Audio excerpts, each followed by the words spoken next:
E se o pé grande fosse Caim? Eu sei, parece uma pergunta estranha. Mas, e se a lenda do pé grande fosse, na verdade, a chave para desvendar um dos mistérios mais antigos da humanidade?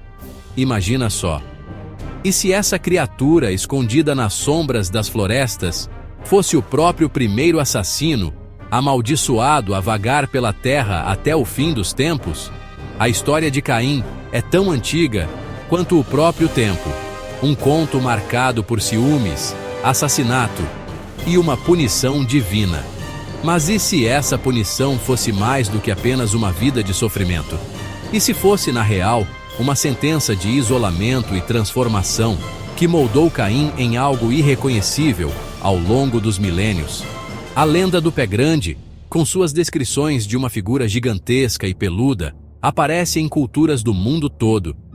Será que essas histórias são só mitos? Ou será que escondem um grão de verdade? Um vislumbre, talvez, de um ser antigo e amaldiçoado? Um ser que carrega o peso do seu pecado em cada passo pesado? Para a gente entender a conexão entre Caim e o pé grande, é preciso, antes de tudo, revisitar a história bíblica. Caim e Abel, irmãos de sangue, mas separados pela inveja. Caim, o agricultor, ofereceu a Deus os frutos da terra. Já Abel, o pastor, ofereceu o primogênito do seu rebanho. Deus favoreceu a oferta de Abel. E aí, o ciúme de Caim virou uma fúria assassina. Ele atraiu seu irmão para o campo e o matou a sangue frio. O primeiro assassinato da história da humanidade. Quando Deus perguntou sobre o paradeiro de Abel, Caim respondeu com a frase que ecoa até hoje: "Sou eu o guarda do meu irmão?" Mas o sangue de Abel clamava da terra. E então, Deus puniu Caim pelo seu crime. Ele seria amaldiçoado, banido da face da terra, condenado a vagar como um fugitivo e um vagabundo. A maldição de Caim. É aqui que tudo começa a se conectar com a lenda do pé grande. Caim foi condenado a vagar pela terra, marcado por Deus, para que todos soubessem do seu crime. Uma existência de isolamento, de sofrimento eterno. Alguns estudiosos dizem que essa marca não era necessariamente física, mas sim uma espécie de aura, algo que causava medo e repulsa por onde ele passava.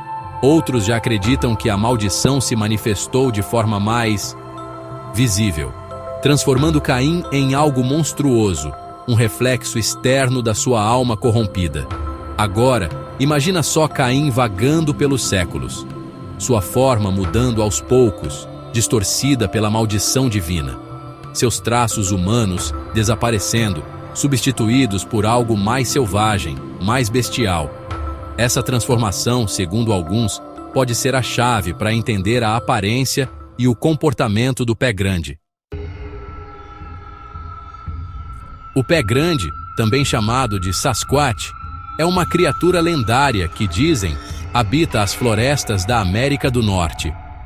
Os relatos de avistamentos existem há séculos e quase sempre descrevem uma criatura alta, muito musculosa, coberta de pelos escuros e com um cheiro bem forte, quase insuportável. As testemunhas falam de um ser solitário que evita qualquer contato com humanos, mas que possui uma força e uma agilidade fora do comum. Alguns dizem que ele é onívoro, outros juram que ele é totalmente vegetariano.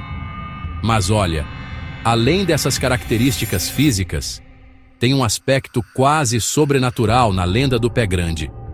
Muitos relatos falam de uma sensação estranha, uma tristeza profunda, uma solidão que parece emanar da criatura. Como se ela carregasse, sei lá, um fardo muito antigo e muito pesado. A conexão entre a maldição de Caim e a lenda do pé grande reside nesta transformação. E se a maldição divina não fosse apenas uma punição, mas também uma transformação? E se ao longo dos milênios, a forma de Caim tivesse mudado, distorcida pela marca de seu pecado?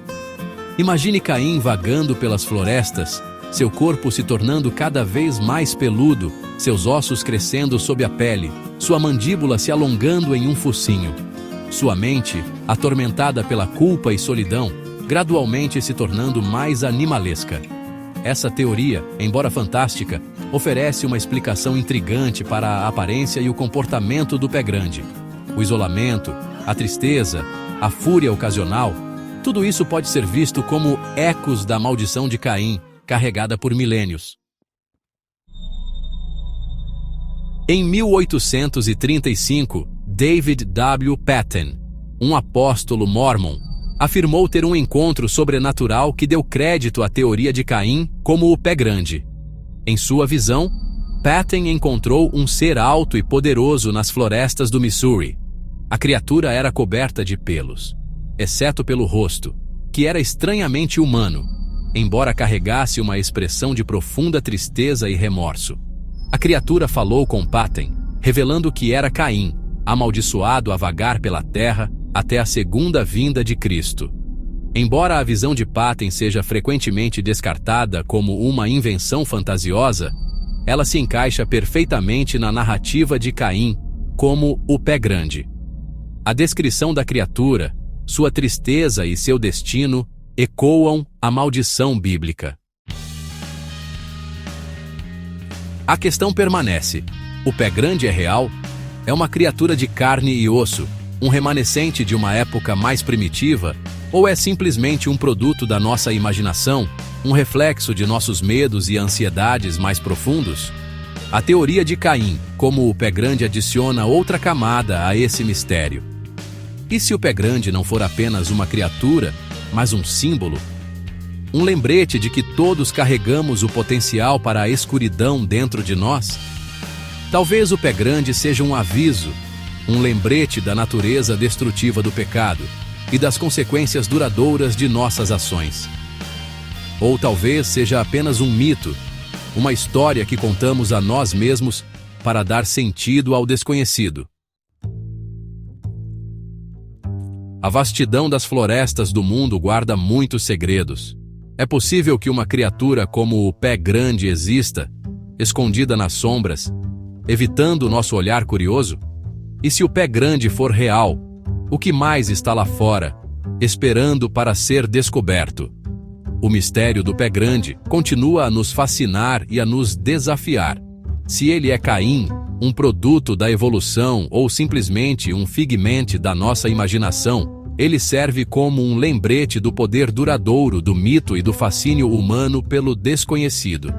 Então, da próxima vez que você estiver andando por uma floresta, ouça com atenção os sons ao seu redor.